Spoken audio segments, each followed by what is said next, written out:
débarquement de Provence, c'était en plein cœur de la Seconde Guerre mondiale. 75 ans après, les héros sont célébrés en France. Professeur Alpha Condé a rendu hommage aux anciens combattants. L'Assomption ce 14 août ce 15 août avec des prières adressées à la Vierge Marie en Guinée et partout dans le monde. L'Église catholique commémore la montée au ciel de la Mère du Christ.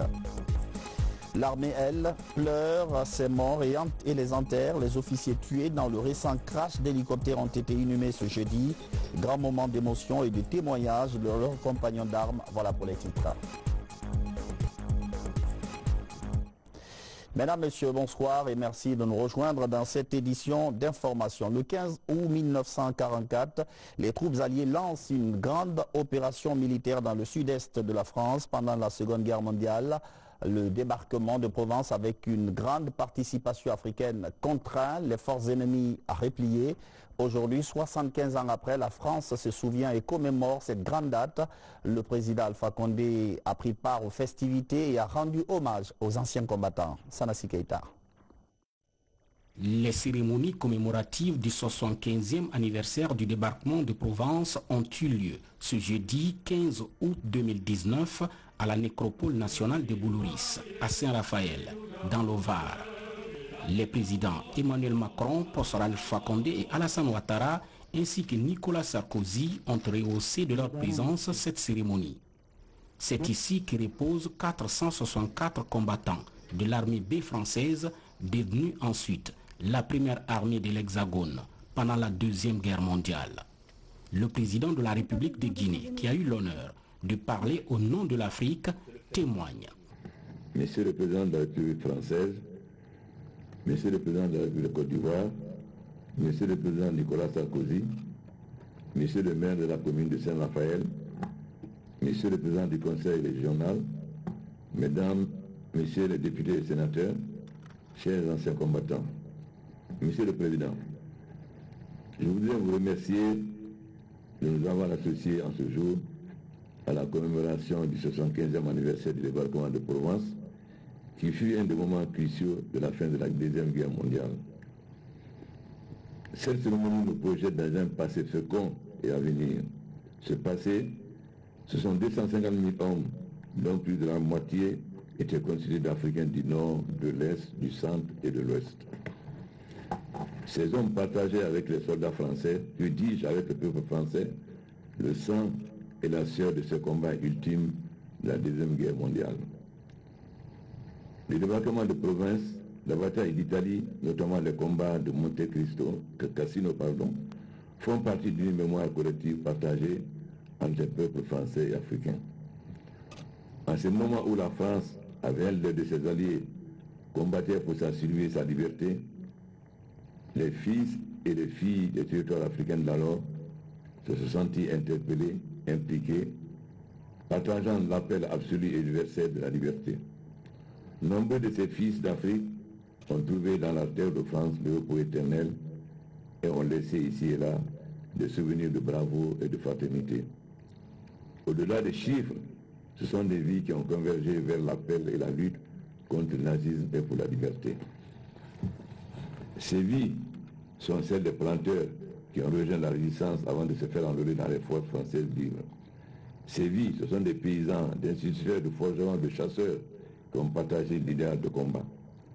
Je voudrais ici évoquer la mémoire de nos anciens qui, au-delà de leurs différentes origines, de races, de cultures et de religions, ont trouvé en eux des ressources pour mener ensemble le combat pour la liberté. De l'histoire et de la mémoire, il ne faut pas retenir que les leçons du passé.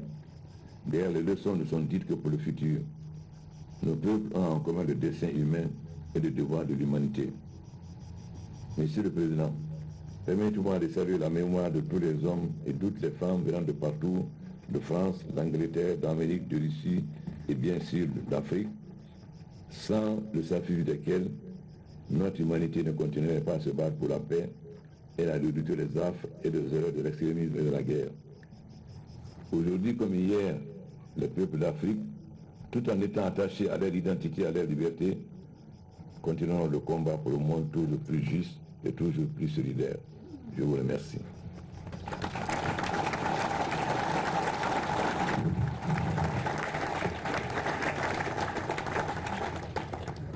Plusieurs soldats des forces françaises et alliées ont participé en août 1944 au débarquement de Provence.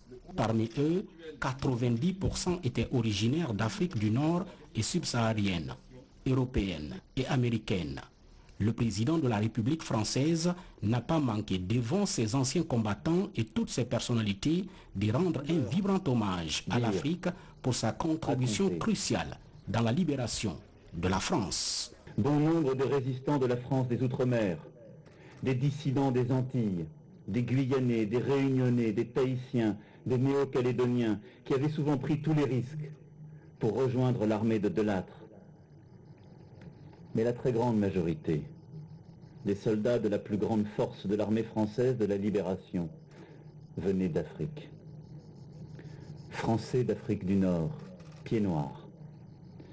Tirailleurs algériens, marocains, tunisiens, zouaves, spahis, goumiers, tirailleurs que l'on appelait sénégalais, mais qui venaient en fait de toute l'Afrique subsaharienne. Et parmi eux, des Guinéens, des Ivoiriens, cher Alpha, cher Alassane. Tous se sont unis contre l'ennemi nazi au service du drapeau et de la liberté. Tous ont fait preuve d'un courage immense et d'une bravoure hors pair. Ils ont payé un lourd tribut à la victoire qu'ils ont largement contribué à forger. Ils sont des milliers à s'être sacrifiés pour défendre une terre lointaine, une terre souvent inconnue, une terre jusqu'alors jamais foulée, une terre à laquelle ils ont à jamais mêlé leur sang. Ils ont fait l'honneur et la grandeur de la France.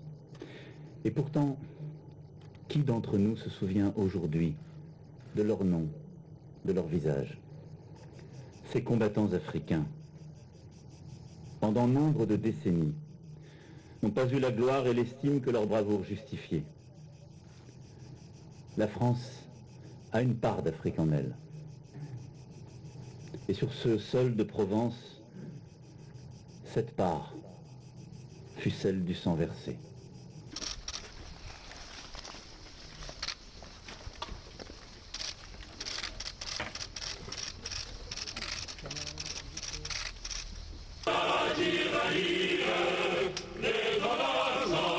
Le président Emmanuel Macron, Ousmane Alpha Condé et Alassane Ouattara se sont enfin recueillis devant le mémorial de tous les combattants qui ont trouvé la mort pendant le débarquement allié du 15 août 1944 et la libération de la Provence.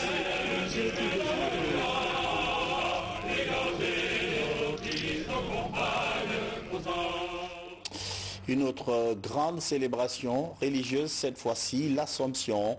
L'Église catholique célèbre la montée de Marie, la mère du Christ, au ciel.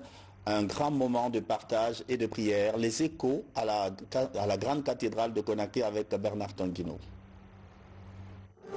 L'Assomption, jour de Marie. L'Église commémore la montée de la mère du Christ au ciel. Les textes liturgiques du jour rappellent la vie de la Vierge Marie sur terre et surtout sa soumission à l'appel de Dieu, celui d'enfanter Jésus-Christ le Sauveur. Aujourd'hui, l'Église nous présente la Vierge Marie comme un modèle que nous devons imiter. Notre-Dame de Guinée a été élevée avec son corps et son âme jusqu'à la gloire du ciel. Et nous voulons, en comptant sur sa puissante intercession, lui confier par cette Eucharistie toutes les joies et toutes les préoccupations de notre pays et de notre Église. Le jour de l'Assomption, c'est un moment propice pour les fidèles chrétiens d'implorer le secours de Marie, femme modèle. Des intentions de prière en faveur de la prospérité de l'Église et du progrès du pays tout entier. Le 8 de Marie nous a délivrés et Maman Marie pour nous c'est un exemple à suivre que ce soit dans nos foyers, que ce soit dans la vie de tous les jours. Nous glorifions la mère du Dieu. Que Dieu me donne la grâce et la chance de continuer mes études pour servir ma chère patrie. Dans l'assemblée de prière, ici à la cathédrale, les représentants de plusieurs paroisses de Conakry. Parmi eux, les autorités politiques venues partager ces moments de prière avec leurs coreligionnaires. À l'occasion de cette fête, j'ai estimé nécessaire de venir prier avec les fidèles de la cathédrale, prier de cœur avec eux pour la paix en Guinée, pour la cohésion et pour que ce pays qui est sur les rails puisse enfin faire en sorte que ses fils et ses filles s'engagent dans le travail productif pour son meilleur devenir. Ce 15 août, l'Église tout entière chante la gloire et l'honneur de la Vierge Marie élevée au ciel corps et âme. Un honneur doublement symbolisé en Guinée, l'Église nationale est consacrée à Marie et cette cathédrale qui a abrité la prière du jour porte le nom de cathédrale Sainte-Marie de Conakry. Autre mobilisation des catholiques pour la célébration de l'Assomption, c'est à la paroisse Saint-André de Afia. L'événement, ce niveau, c'est l'inauguration d'une grotte dédiée à la Vierge Marie. Elle a été baptisée Grotte Mariale Notre-Dame des Apparitions. Ça, Martin Fascinadouno. Le 15 août est célébré dans les églises comme une solennité. La date commémore la gloire de Marie avec Dieu au terme de sa vie terrestre. C'est bien l'Assomption, l'une des grandes fêtes chrétiennes. C'est la mort, la résurrection, l'entrée au ciel et le couronnement de la bienheureuse Vierge Marie. De par son oui à Dieu, elle a accueilli dans sa chair Jésus-Christ le Rédempteur. En la paroisse Saint-André de Afia, les fidèles considèrent cette célébration comme une certitude de leur foi à Dieu, à l'image de la Vierge Marie qui a vécu pleinement sa vie, remplie par l'Esprit de Dieu. Pour honorer la Vierge Marie, celle qui les entraîne dans l'espérance, ces paroissiens ont construit une grotte, un espace qu'ils consacrent à Marie pour que désormais, de par son intercession, tous puissent bénéficier des grâces et des bienfaits de Jésus-Christ. Je suis très marial et j'accorde une très grande importance à toutes les fêtes liées à la vie de Marie. Et j'ai eu cet avantage et ce privilège de faire Lourdes, de faire la Salette, de faire la rue du Bac, de faire Pomme, où il y a eu les différentes apparitions au niveau de la France. Monseigneur Vincent Koulibaly, archevêque de Conakry, bénit cette grotte dont les travaux ont démarré le 10 décembre 2017. Après quelques temps de rupture, le projet a été repris le 24 mars 2018. Cette œuvre est construite sur une superficie de 100 mètres carrés. C'est de tradition. Quand c'est la fête d'un papa, d'une maman, les enfants lui font des cadeaux. Alors c'est le cadeau là que les paroissiens ont trouvé pour Marie, pour sa fête, parce que Marie est notre mère. Donc, et je félicite, j'encourage les paroissiens à continuer sur cette lancée, à chaque fête de Marie, lui faire des cadeaux. Conçu et réalisé par un jeune architecte guinéen, Alexis Kouga Abba, elle comprend l'estrade et la grotte proprement dite, avec les contours techniques spécifiques. Ce qu'il faut retenir de particulier, c'est d'abord le caractère que l'architecte a voulu donner à cette grotte. Regardez le portail. Quand vous voyez le portail, d'abord au sommet, il y a une croix.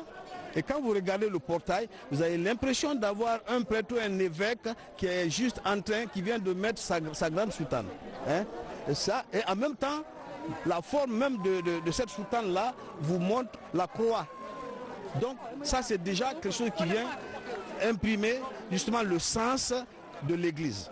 Ensuite, à l'intérieur, vous avez vu, et tout autour, c'est la couleur bleu-blanc. C'est la couleur mariale. Et comme on l'a dit, de façon un peu particulière, dans aucune grotte, c'est très rare de voir une grotte où, en face de la Sainte Vierge Marie, vous avez Sainte Bernadette. Les fidèles, ils doivent savoir que ce qu'on vient de faire, c'est un plus pour les soucis de chacun. À cette occasion, les chrétiens de Saint-André de Afia célèbrent la résurrection de l'amour de Dieu dans le cœur d'une femme humble. À elle, la Guinée a été confiée afin qu'elle répande sa miséricorde sur tous les enfants du pays pour plus de paix et de cohabitation pacifique. Dans l'actualité encore, l'armée pleure et enterre ses morts. Les 2 officiers tués dans un crash d'hélicoptère au large de Conakry ont rejoint leur dernière demeure ce jeudi. Mais avant, ils ont eu droit à tous les honneurs militaires, une grande cérémonie d'adieu organisée par le ministère de la Défense. Le point avec le sergent-chef Alassane Diaby de la presse militaire. Que d'émotion et de consternation à la base aérienne principale de Conakry, où une foule nombreuse composée de membres du gouvernement, membres d'institutions nationales et internationales, la haute hiérarchie militaire, parents, amis et collaborateurs étaient fortement mobilisés pour rendre un vibrant hommage au colonel Abdoulaye Diallo et du sous-lieutenant Sékou Kondé, 2 pilotes de l'armée de l'air morts dans un crash d'hélicoptère le mardi 6 août au large de Kaloum, alors qu'ils effectuaient un vol d'entraînement. La place que ces 2 valeureux officiers ont occupée parmi les serviteurs passionnés se mesure par le regret, les témoignages unanimes, dignes d'éloges venant des parents, des amis, des voisins, mais surtout de leurs frères d'armes. Permettez-moi de présenter au nom de son Excellence, Monsieur le Président de la République, le chef des armées, le professeur Alpha Condé, et de toutes les forces armées, nos condoléances les plus attristées aux familles éplorées. Un moment pathétique pour les amis, parents et collaborateurs qui ont encore des souvenirs très présents de ces 2 valeureux officiers de l'armée de l'air. Sous-lieutenant Sékou Kondé, connu sous le nom de Pythagore, avait de l'amour pour les branches techniques.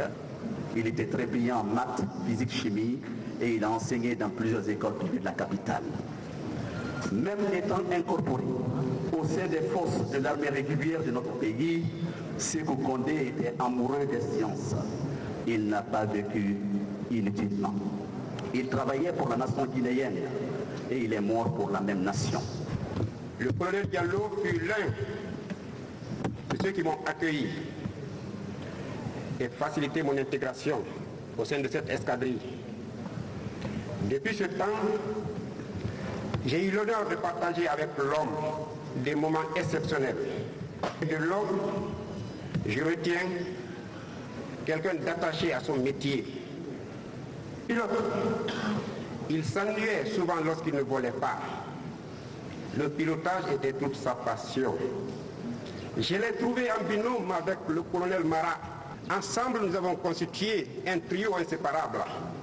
Nous avons effectué des missions allant des plus simples aux plus complexes. Le colonel Abdoulaye Diallo et le sous-lieutenant Sékou Kondé s'en vont en laissant des veuves et des enfants, mais également l'armée de l'air qu'ils ont toujours servi avec abnégation. Tous 2 reposent au cimetière de Cameroun. La RTG aussi va rendre un dernier hommage au doyen Maurice Koma, décédé lundi. Demain, il rejoindra sa dernière demeure au grand cimetière de Cameroun après la prière de 14h. Mais avant, un symposium est prévu le matin à l'hôpital sino-guinéen. Et tout à l'heure, après ce journal, vous pourrez suivre un magazine consacré à ce grand chroniqueur. Une réunion sous-régionale, les travaux de la 39e session de la seconde zone monétaire vont s'ouvrir demain à Conakry. 6 pays avec 150 délégués seront autour de la table pour l'évaluation des critères de convergence. Boubacar Ba. Annuellement, l'Institut monétaire ouest-africain IMAO et la 2e zone monétaire de l'Afrique de l'Ouest ZMAO organisent 2 réunions statutaires tournantes dans les pays membres. Les dernières organisées par la Guinée datent d'août 2016. Pour la petite histoire, l'AMAO est une agence autonome de la communauté des États de l'Afrique de l'Ouest, créée en 1996 à la suite de la transformation de la Chambre de compensation du programme de coopération monétaire de la CEDEAO d'alors, dont l'objectif ultime est la création d'une monnaie unique CEDEAO. La ZMAO, elle, a été instituée en 2000 à Accra pour favoriser la convergence des économies des pays de la CEDEAO hors zone franc. La Gambie, la Sierra Leone, le Ghana, le Nigeria et la Guinée sont les pays concernés. La rencontre de Conakry devrait permettre d'examiner l'état de mise en œuvre et les résultats du programme de coopération monétaire de la CEDEAO, la stabilité des secteurs financiers, le taux de change et le système de paiement dans le circuit bancaire. Au niveau de la MAO, il va être question de tout ce qui est macroéconomie. Le critère de l'inflation à un chiffre, le critère de l'endettement de l'État, les critères des avoirs extérieurs. Il faut avoir un certain nombre de mois d'importation. Ces questions vont être discutées au niveau du comité technique. En date, on note une amélioration des performances en matière de convergence ainsi que l'harmonisation des systèmes de paiement. Depuis juin 2007, la Guinée est à jour sur les 6 critères retenus, dont 4 sur 4 parmi ceux du premier rang. En ce qui concerne l'éco, la future monnaie de la CEDEAO, la rencontre de Conakry devrait se prononcer sur la question. La question de la monnaie unique va être débattue au niveau du Conseil de convergence, quand les gouverneurs vont travailler d'abord sur cette question. Et voilà comment le processus se trouve. Le comité technique et le comité de supervision travaillent sur des documents. Il les passe au comité des gouverneurs qui vont se réunir le 2 septembre. Et le comité de gouverneurs se réunit et discute de ce rapport. Le comité de gouverneurs se fait un rapport pour le Conseil de convergence qui va regrouper les ministres des Finances et les gouverneurs de Banque centrale. Signalons que cette rencontre qui se tiendra du 16 au 23 août prochain devrait enregistrer la présence de 150 délégués des pays membres et des institutions de la sous-région. La fonction de l'autorité administrative est désormais régie par un code de déontologie. Les gouverneurs, préfets et sous-préfets étaient à Kindia pour se l'approprier. Une démarche du ministère de l'administration du territoire pour renforcer la bonne gouvernance. Mohamed Lamine Camara. Le commandement territorial reste aujourd'hui un des maillons forts de la gouvernance locale participative. La maîtrise des principes de bonne conduite est une nécessité pour les responsables locaux. Pour ce faire, le département des tutelles élabore le code de déontologie de l'autorité administrative. Ceci dans le but de corriger les manquements constatés dans l'exercice de fonctions des gouverneurs, préfets et sous-préfets du pays.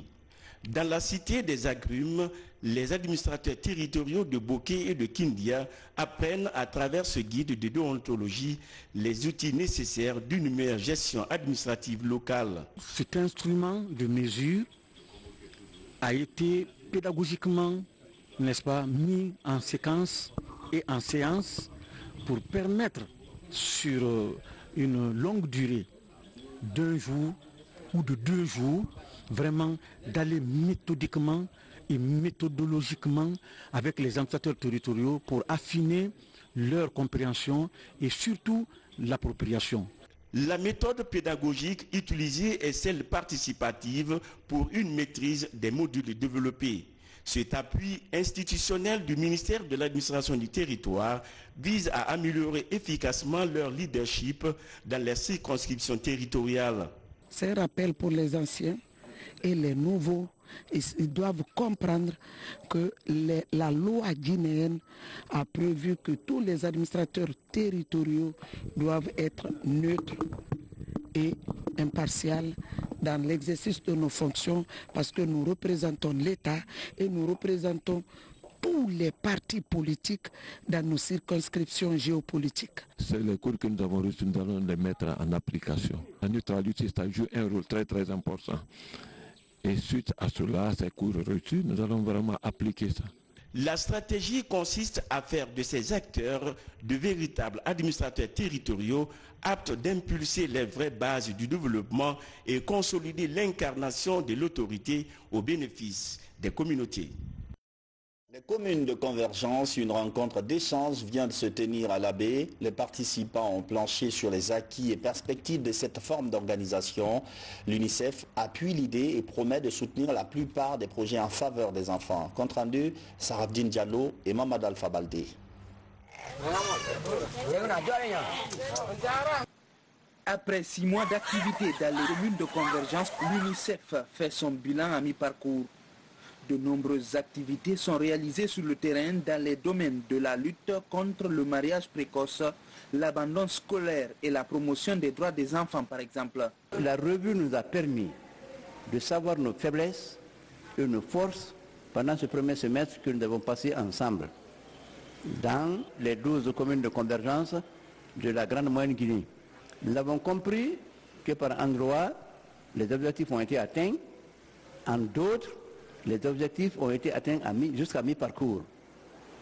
Et des recommandations ont été faites pour nous permettre d'atteindre dans un délai relativement court le reste des objectifs qui n'ont pas été atteints et les raisons pour lesquelles ça n'a pas été atteint également ont été définies. Pour accroître le succès des opérations de terrain, l'accent est mis sur une stratégie basée sur les résultats. Ces 2 jours d'échange ont permis aux différents acteurs de repenser un certain nombre de programmes en cours d'exécution. Nous sommes venus avec les 12 communes de convergence donc de Mamou et de Labi, réfléchir ensemble de comment nous allons construire ce modèle et mettre ce modèle à la disposition donc, du développement de la Guinée. C'est avec vraiment un sentiment de réelle satisfaction que je me tiens à ses côtés pour dire merci à son institution, à travers lui, à tous les responsables de cette institution, pour ce qu'ils sont en train de faire pour le pays. Peut-être que bien reçu, bien regardé et assister à la mesure de nos moyens, car c'est pour notre bien-être, c'est le bien-être de notre futur que sont nos enfants. L'UNICEF est l'un des plus importants partenaires du gouvernement. L'institution onusienne entend œuvrer davantage pour améliorer de façon continue l'épanouissement des enfants à venir de la nation. Ces derniers mois, de graves accidents routiers ont été provoqués par des camions poids lourds. Pour réduire les risques, l'ASCAD, agence du service civique d'action pour le développement, initie des jeunes à une conduite maîtrisée. La formation est soutenue par le groupe Total qui prend en charge le carburant nécessaire pour ce programme. Samara Tolno. Pour diminuer les risques d'accidents sur les différentes routes du pays, ASCAD, Agence du service civique d'action pour le développement, a ouvert depuis mars 2018 la filière conduite poids lourd dans son établissement situé au camp Alpha Diallo. Pour faciliter les exercices pratiques des étudiants, Total Guinée offre à l'ASCAD une carte de carburant de 20 000 litres. Quand vous sortez de Conakry aujourd'hui, vous voyez des accidents à tous les coins des rues de Guinée. Ça veut dire simplement quelque part que la formation de ces jeunes qui prennent la route n'est pas assurée. Donc c'est ce qui a motivé le partenariat entre Total Guinée aujourd'hui et l'ASCAD dans ce domaine précis de formation de ces jeunes pour éviter éventuellement qu'il y ait ces genres de scènes sur nos routes. 70 jeunes guinéens sont concernés par ce programme de formation. Sur une période de 2 ans, ces apprenants vont se familiariser avec la conduite de tous les engins lourds. Objectif, former les professionnels en conduite de poids lourds en vue d'éviter les cas d'accident sur la route. Nous allons apporter l'équivalent de 36 000 litres à peu près sur 2 ans. Et aujourd'hui, nous avons remis l'équivalent de 20 000 litres pour que ce projet puisse démarrer et pour que chaque jeune puisse bénéficier d'une formation à la fois théorique mais également pratique à la conduite de poids lourd. Et chaque jeune, à travers ça, aura l'équivalent d'un temps de conduite de 3000 km. 3000 km, c'est supérieur à la distance entre Conakry et Casablanca. Créé en 2011 par le président de la République, le professeur Alpha Condé, pour qualifier les jeunes, l'agent du service civique pour le développement a pour objectif de lutter contre le chômage des jeunes par l'apprentissage des petits métiers. Au début, beaucoup doutaient de lui, de sa capacité à réussir dans la porciculture. Parfois, les préjugés étaient même discriminatoires. Mais Pierre Téli Kamano a tenu bon avec au début 4 jeunes porcs. Aujourd'hui, il est incontournable dans cette filière à Guékédou. Marouf Ba, Mohamed Mpati Kamara, Saïdou Diallo. Farako, en périphérie de Guékédou, la ville martyre au sud de la Guinée. Derrière cette porcherie, une vie d'éleveur hors pair. Pierre Téli Kamano élève des porcs depuis plus de 20 ans. Au début, son économie ne l'avait pas permis d'avoir plus de 4 porcins. Mais depuis 2017, la roue de l'histoire s'est accélérée pour lui. Le coup de pouce est venu de l'initiative présidentielle. Pierre a alors bénéficié d'une race de porc importée du Brésil à portée plus importante. Au départ, on avait une race locale, donc une race locale, tu pouvais le nourrir pendant 2 ans, donc il n'y avait pas assez de productivité comme ça. Par l'initiative présidentielle, notre besoin a été pris en compte. Donc finalement, on a réussi une nouvelle race. Pour maintenir l'hygiène de sa porcherie et nourrir ses animaux, c'est maintenant toute la famille de Pierre qui s'implique. Avec ses 60 têtes, cet éleveur s'impose le respect des normes pour s'ouvrir de grands marchés. Le rendement, la portée seulement, la portée pour cette race-là, la portée c'est, des fois il y a 12 à 15 même porcelets par mise là. Ça me permet réellement de m'installer, comment on appelle ça? Bon, de ne pas faire la mendicité, premièrement, et puis de m'insérer dans le tissu social et dans le tissu économique de mon pays. Le handicap physique de Pierre n'est pas une entrave à son épanouissement. La vente de ses porcs lui procure un revenu minimum garanti. Il vient de se lancer dans l'extraction d'huile de palme pour diversifier ses activités et gagner plus. À 42 ans, Pierre vit désormais dans une nouvelle maison avec sa petite famille. Pour lui, pas question de tenter une autre aventure risquée, loin de ces terres gorgées de trésors depuis des générations et plus que jamais gracieuses. Kissidougou organise sa première édition de Mamaya, une grande manifestation culturelle pour prôner la paix et promouvoir les valeurs du terroir. Un vrai coup de maître pour un coup d'essai. Mohamed Sehar Souma. Au rond-point de Kissidougou, la Mamaya, le spectacle affiche complet, une première dans la cité de Kissi-Kaba Keïta. Autour de sa stèle, la population se livre à une grande fête. Les jalons de ce mouvement culturel sont l'œuvre de la SNAC, synergie nouvelle des amis de Kissidougou. Il faut voir le monde fou qui est là aujourd'hui, c'est la première édition. On ne peut pas dire qu'il n'y a pas eu de différence, c'est la première expérience. Et toute chose, le début n'est pas facile. Et c'est au fur et à mesure que les imperfections qu'on a enregistrées ici, on va les corriger pour que la Mamaya de 2020, la deuxième édition en 2020, soit encore plus belle que cette année. La Mamaya est un mouvement d'ensemble. La cadence se joue avec les épaules, les bras et les pieds. Un cocktail de chorégraphie sur fond d'élégance. Ce mérite revient aux plus passionnés, comme les femmes. Toutes les femmes, toutes les sensibilités confondues sont là aujourd'hui. Et pour cette première édition, la Mamaya a je suis vraiment impressionné, surtout à ce qui concerne la mobilisation des femmes. Convaincus de l'ampleur de cette première édition, les fils ressortissants ne manquent pas d'ambition. On va dépasser Kanda. Et ça exprime la paix qui règne à Kissidougou. L'entente qui existe à Kissidougou entre les fils de Kissidougou. Donc vraiment on est très content, très satisfait. Tout ça c'est à l'actif de monsieur le président de la République, le professeur Alpha Condé. L'idée est soutenue par les autorités locales qui inscrivent désormais cette activité culturelle dans l'agenda de la préfecture de Kissidougou. Et c'est la fin de cette édition d'information. Merci de votre fidélité à la télévision nationale. Demain, vous serez avec une autre équipe conduite par Adel Camara pour le journal complet. Bonsoir.